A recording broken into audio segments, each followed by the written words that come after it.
what if I told you that you're not actually sitting in your chair right now? Right. I mean, what if, according to the fundamental architecture of reality, you are the chair? Yeah. You are the room you're sitting in. You're the sky outside your window. Exactly.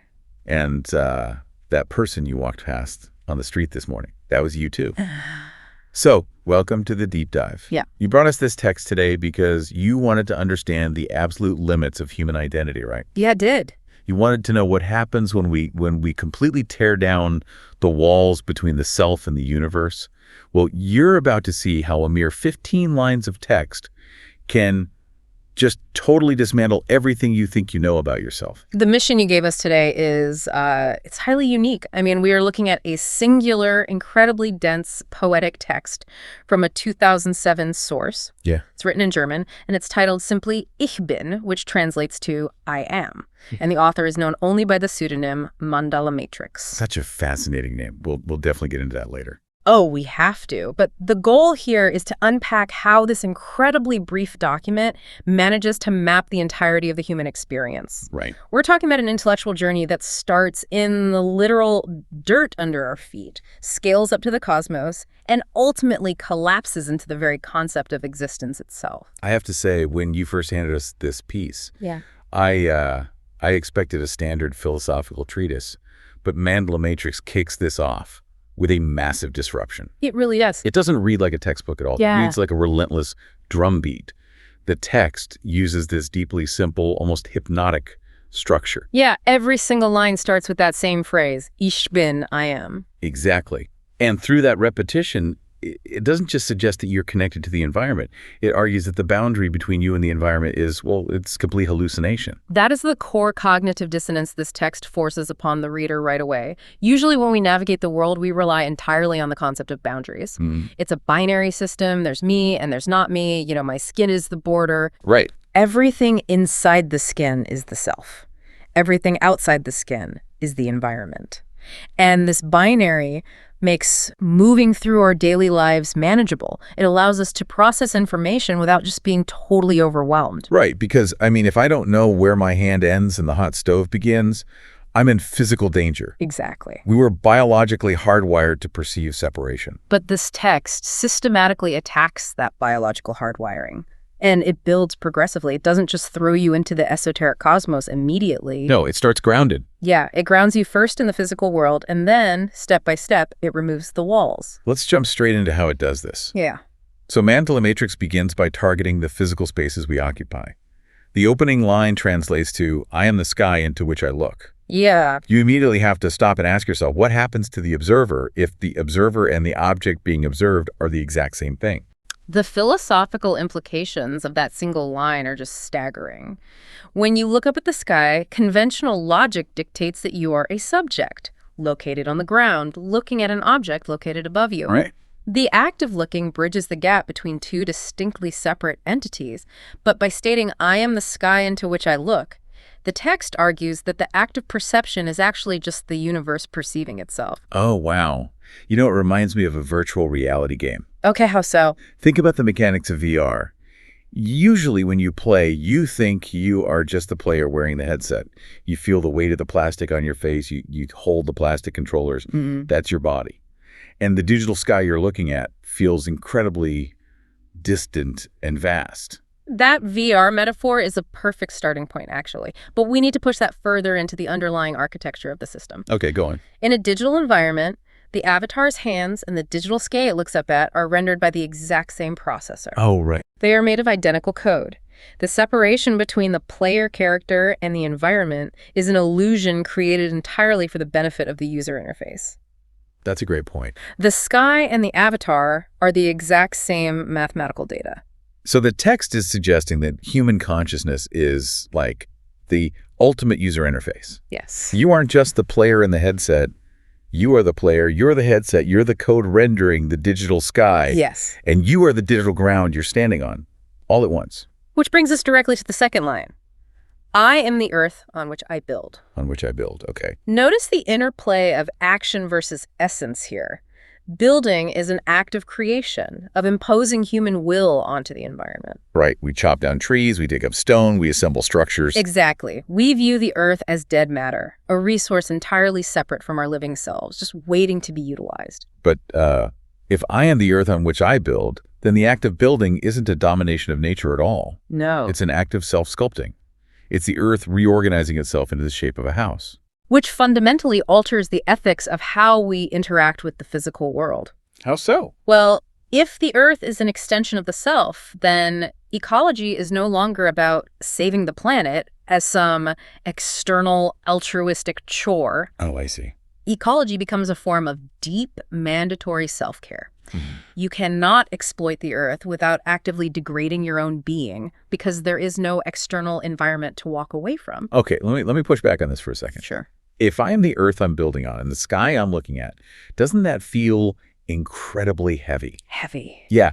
I mean, the idea of being one with the universe is usually packaged as this light, liberating Zen concept. You know, you're free from your trivial human problems. Right. But if I am literally the ground, the dirt, the stone, the massive weight of the atmosphere, that sounds like a crushing burden. I'm carrying the weight of the entire physical world. The sensation of burden only exists if you are still subconsciously holding on to the idea of a separate self that has to carry the universe. You're imagining Atlas holding the globe on his shoulders, but Atlas is separate from the globe. The text is not saying you are carrying the earth, it's saying you are it. A mountain doesn't feel the burden of its own rocks. It simply exists as the rocks. Okay, that makes sense. The burden comes from the resistance to the interconnectedness, not the interconnectedness itself. Precisely. Which leads right into the next line, where the text snaps the focus from the massive external environment violently back to the intimate and immediate, I am the body in which I dwell. Here, Mandela Matrix directly attacks Cartesian dualism. Which is? It's the deeply ingrained philosophical habit of viewing the mind and the body as two completely separate things. Oh, yeah. We constantly talk about our bodies as if they're vehicles we're driving. Exactly. We say, my body hurts, or I need to feed my body, treating it like a temperamental pet or a machine we're piloting. The classic ghost in the meat machine. We feel like we're a tiny, glowing orb of consciousness sitting somewhere right behind our eyes, pulling the levers of our meat suit. Yes. And the word dwell highlights this exact fallacy. How so? To dwell is to inhabit a space. But the text immediately subjects the verb. You don't live inside your body like a tenant in an apartment. Right. The tenant and the apartment are the same substance. And the text resolves this tension between the physical flesh and the animating consciousness in the very next line. I am the spirit that permeates me. The verb permeates is crucial here. Yeah, permeates. The physics of permeation describe a state of total saturation. It's not a ghost sitting in a command center. It is water soaked perfectly through a sponge. Every single cell. Exactly. Every boundary is saturated by the spirit. And because we've already established that the I is also the earth and the sky, this means the spirit doesn't just permeate the human body. No. It permeates the dirt. It permeates the atmosphere. The entire physical matrix is thoroughly soaked in the same animating consciousness. Having comprehensively mapped and dissolved the boundaries of the physical world, from the vast sky to the microscopic cells of the body, the text has effectively exhausted the physical plane. Okay. But human existence is not just spatial. It is deeply relational. Right. We have people. So Mandela Matrix forces us inward. If the boundaries of the physical spaces we occupy are illusions, what happens to the boundaries of the people we interact with? This is where the poem shifts from spatial architecture to social architecture. Exactly. We move from the vastness of the cosmos down to the intimate setting of the family dining room. The text presents 4 new lines. I am the father who guides me. I am the mother who feels me. I am the brother with whom I play. I am the sister whom I love. Now, the core premise remains unbroken here. I am. Right. So the family unit here is not being portrayed as a group of separate historical individuals who raised the speaker. Okay, so it's not literal. No. The text is treating the family as fragmented, internalized aspects of the speaker's own psyche. I'm absolutely fascinated by the psychological mechanics of this. Deep. If I say, I am the father guiding me, Am I just giving myself my own advice? Like, is this text basically outlining the clinical concept of reparenting yourself? It maps onto that clinical concept with striking precision, actually. Really? Yeah. In developmental psychology, our actual parents serve as our external regulatory systems. When a toddler is upset, they can't soothe themselves. Right, they cry. They require the mother or father to provide an external nervous system to calm them down. Over time, a healthy individual internalizes those voices. But what if they don't? Right. If those external voices were flawed, absent, or highly critical, the adult is left with a dysfunctional internal guidance system. So it's like, imagine you're trapped putting on a frantic one-person play for yourself. Oh, I like that analogy. You're constantly running backstage and changing hats. You put on the father hat, walk out on stage, and give yourself stern, loving direction. Then you sprint backstage, throw on the mother hat, and come out to offer yourself deep empathy and comfort when you fail. You are literally playing all the roles. The theater analogy captures the active effort of it, definitely. But the clinical reality is about rewiring neural pathways. How does that work? When you face a crisis, your brain defaults to the soothing or criticizing voices it heard in childhood.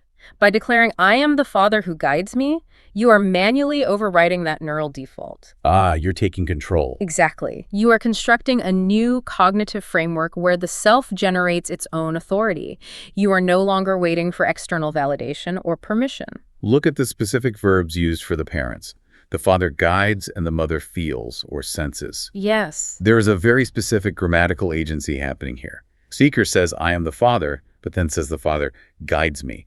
The core self is being acted upon by these parental avatars. It is a closed, self-sustaining loop of care. The speaker has become their own foundation. Cool. They allow themselves to be nurtured and directed by their own internal archetypes of authority and compassion. They are simultaneously the vulnerable child receiving the guidance and the wise parent dispensing it.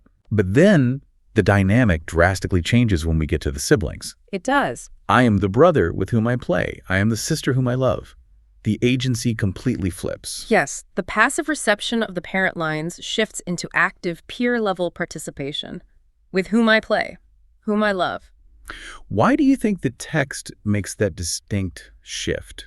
Why move from being acted upon to actively doing the engaging? Well, think about the sociological function of siblings or childhood peers. Okay. Parents are our environment, they happen to us, but peers are the first people we actively negotiate reality with. That makes sense. Play is incredibly important. It's the first time a human engages in action that is not strictly about survival or obedience. It's action purely for the sake of joy. So, I am the brother with whom I play implies that the speaker is generating their own joy. Exactly. They don't need external entertainment or a companion to experience the lightness of play. They can just delight in their own existence. And I am the sister whom I love represents the pinnacle of active self-compassion.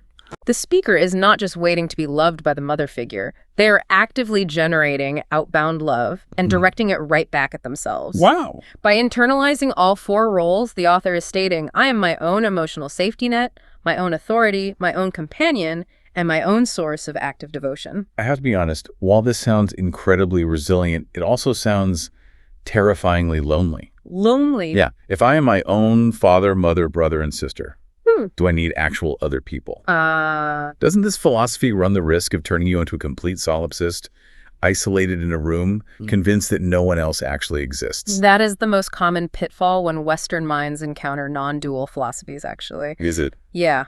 We interpret I am everything to mean only my individual ego exists and everyone else is an illusion.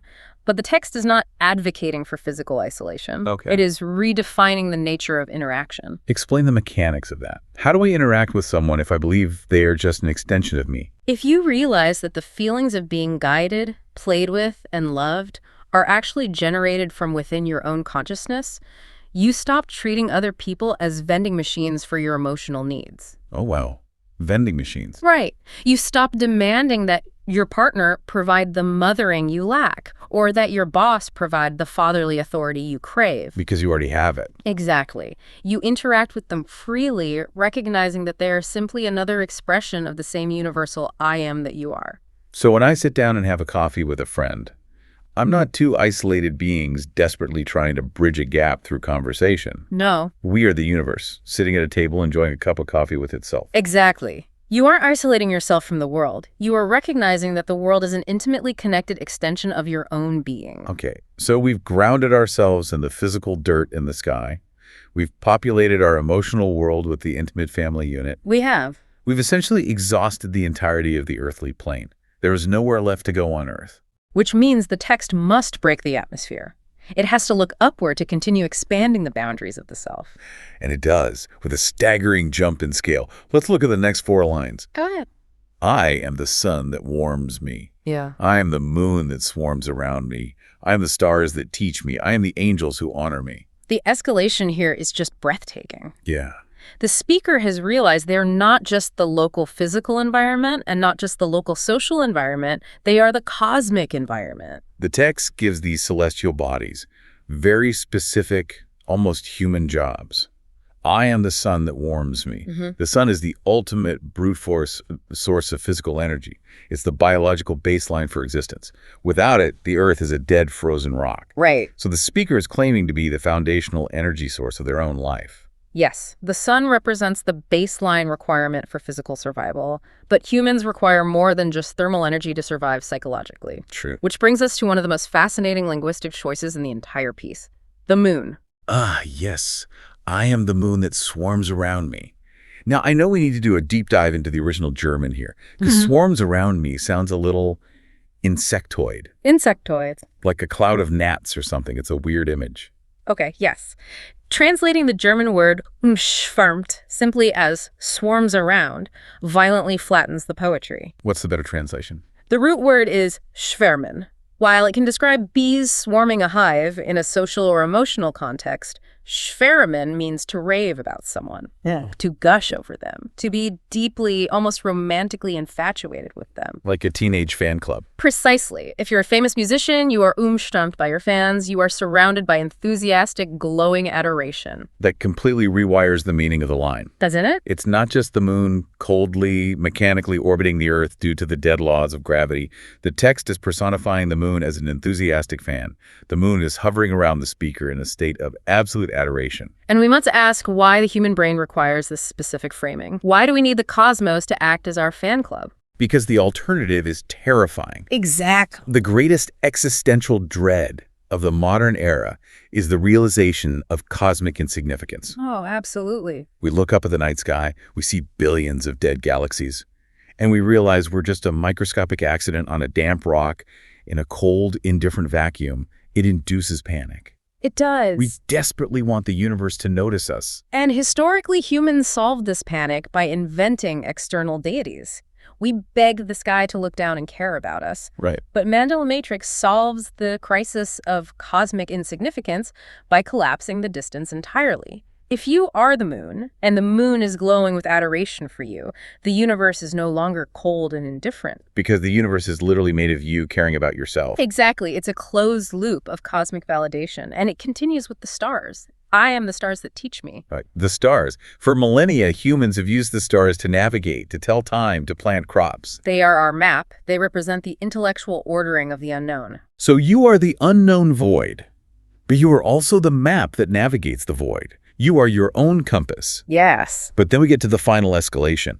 The text moves beyond the physical universe of planets and plasma and crosses into the supernatural. Here we go. I am the angels who honor me. This is the most dangerous and egregious point in the text. This is where the philosophy either achieves profound enlightenment or devolves into toxic spiritual narcissism. Because at first glance, claiming that divine beings, angels, are honoring you and that you are the angels, it sounds like an ego trip of astronomical proportions. It really does. You're positioning yourself as the absolute center of the divine realm, demanding that supernatural entities bow down to you. If you misinterpret the I am as your specific individual human ego, say John Smith from accounting, then yes, it is the height of arrogance. Right, John Smith. John Smith is the angels honoring John Smith. It inflates the individual identity to a monstrous scale. It's like looking into a kaleidoscope. Oh, I like that.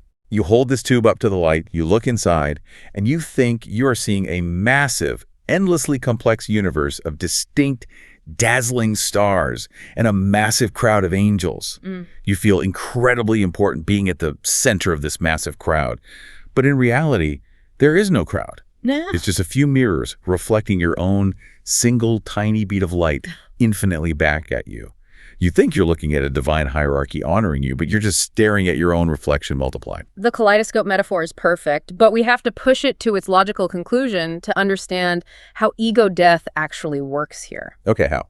The flaw in the narcissistic interpretation is the belief that the you looking into the kaleidoscope remains intact. Right.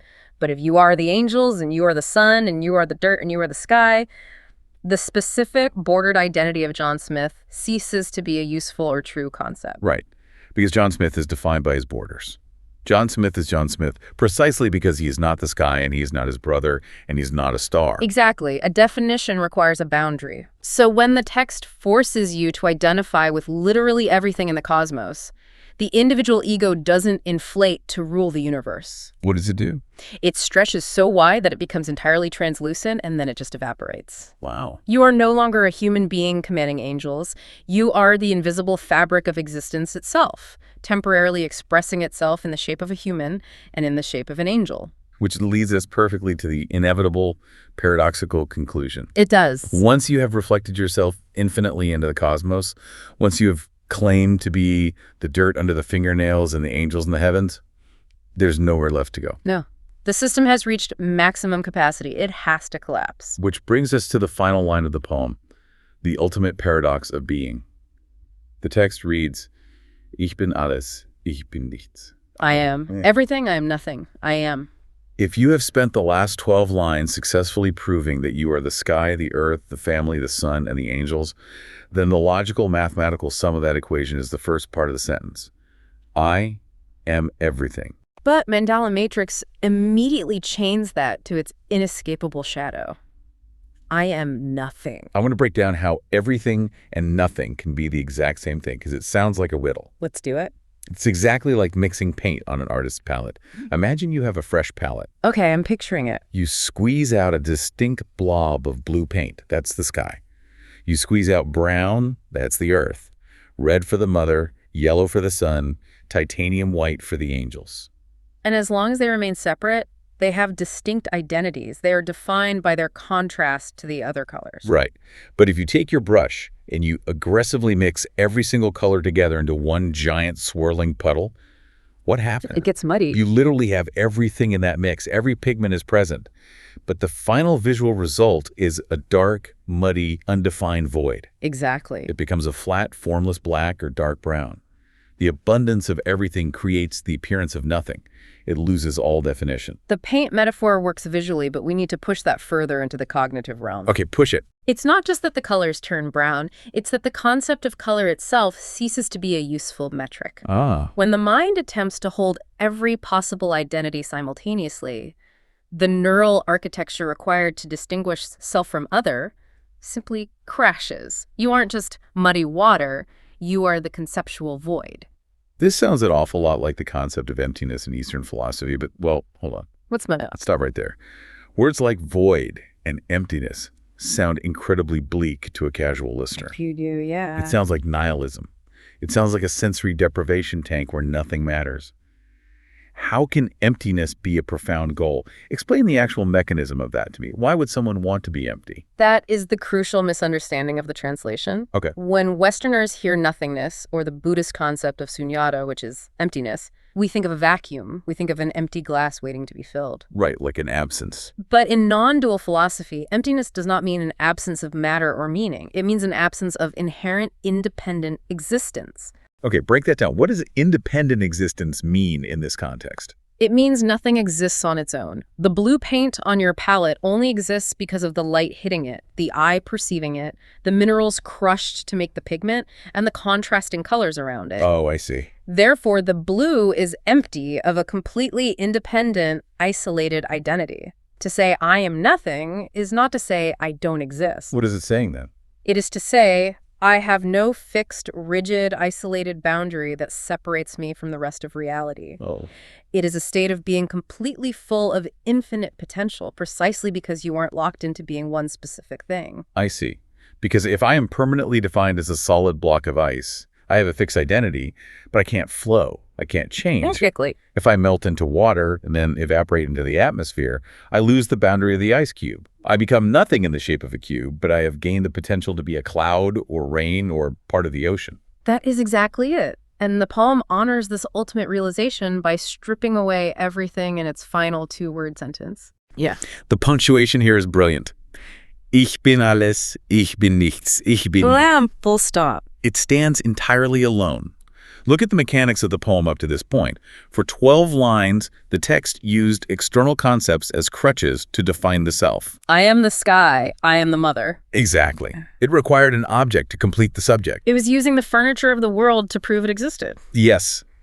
But by the final sentence, having realized that the world and the self are identical and that everything and nothing are just two sides of the same coin, the author drops the attachments entirely. The crutches are kicked away. The final I am doesn't modify anything. It is pure, unadorned existence. Going back to the paint analogy, if the distinct colors are the physical and social worlds, and the mixed dark puddle is the everything nothing, then the final solitary I am is the canvas itself. Yes, the canvas. It is the pure, silent foundation upon which any color, any reality, any universe can be painted. It is the ultimate zero-point field of consciousness. And we cannot fully grasp the weight of this text without looking at the metadata attached to the bottom of the page. Ah, yes. The author's pseudonym and the date. It provides an incredible, almost startling layer of modern context. Right. It's signed Mandala Matrix 10.10, 2007. Let's decode that name because Mandala Matrix is clearly not just a random internet username. It feels incredibly intentional. It is a deliberate collision of two completely different worldviews. Based strictly on the words themselves, a mandala is an ancient, circular, spiritual symbol used in Hinduism and Buddhism. Right. It represents cosmic wholeness, the infinite, the organic spiritual journey of the soul. It is drawn in sand and blown away to represent impermanence. It represents the mystical, flowing nature of reality.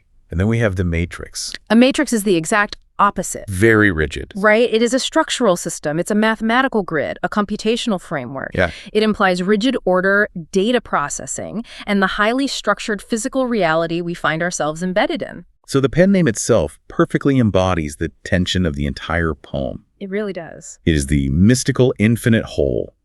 The mandala married to the structured physical environment, the matrix. It's the spirit permeating the physical dirt. It's the ancient wisdom mapped onto a modern grid. And this intersection is cemented by the date. It was written on October 10th, 2007, 10.7. 10.7. It literally looks like binary code, ones and zeros. It has a distinct digital rhythm to it. 2007 is also culturally significant. Why is that? It was the dawn of the modern smartphone era, the beginning of hyper-digital interconnectedness. Oh, true. It anchors this timeless, ancient philosophy of non-dualism squarely in the modern digital age. Which brings us full circle to the virtual reality analogy we explored in the very first stanza. Yeah. This isn't an ancient mystic sitting isolated in a cave thousands of years ago. This is a modern mind sitting at a computer in 2007, looking at the digital landscapes we were beginning to construct. And realizing something profound. Realizing that the internet, this massive interconnected web where everything touches everything else, is just a crude technological mirror of the cosmic landscape we already inhabit. It is a masterclass in philosophical efficiency. Totally. In just 15 lines, Mandala Matrix systematized the dismantling of the human ego, walked us through the psychological reconstruction of our internal world, reflected us against the cosmos, and collapsed us back into the baseline code of existence. It really is an unbelievable journey. We started grounded, completely zoomed in on the physical dirt, the sky we look at, the body we treat like a vehicle. We realized that we don't just live in the environment. We are the environment. We moved from the physical architecture to the social architecture, the mother, the father, the brother, the sister. We explored the deeply psychological mechanics of internalizing our own authority and generating our own compassion. We became the entire constellation of our emotional needs. And from the dining room, we launched into the cosmos. We became the sun, providing baseline survival energy. The moon acting as an enthusiastic, adoring fan club to soothe our existential dread. The stars mapping our intellect, and the angels reflecting our divinity back at us. We expanded the self until it snapped. Yes. And finally, we collapsed the entire thing. The massive, swirling kaleidoscope of reality folded in on itself until all the vibrant colors mixed into the profound, formless void of emptiness. We became everything and nothing, leaving only the pure, vibrating canvas of existence. I am. It forces the reader to confront the reality that they are the architect, the building, and the inhabitant of their own universe. It's an immense amount of high-level philosophy to process. It is.